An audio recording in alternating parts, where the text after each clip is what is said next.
Hi guys, I'm going to show in this video how to pour concrete for slab using the concrete pump.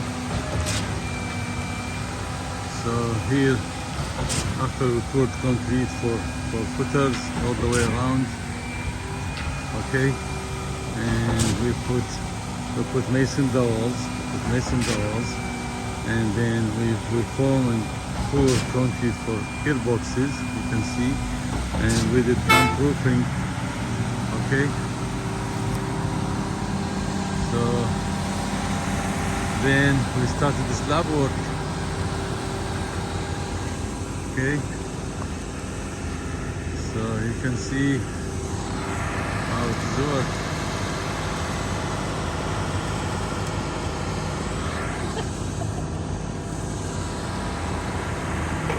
Okay, we are using the pump. Okay, we have a good concrete finisher. We install the anchor bolt for the drawing. Okay, so here you can see we lay 2 courses of the block. So the block is, we are using the block as a foam. Okay, and you can see here we have a plastic 20 mil tape, same factory. Here we have electrical boxes to grade and floor drain for plumbing work.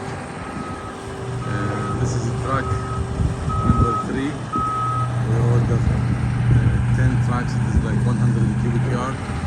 Here we have recessed down slab, 4 inches recessed down slab here, because here we have a freezer and cooler. Okay, and we have 2 inches all the way around, like gap. And here we have metal stud wall going all the way, okay. And here we have electrical room, so you can see all conduit step up, okay. You can see expansion board between the new concrete and the existing concrete at gearboxes.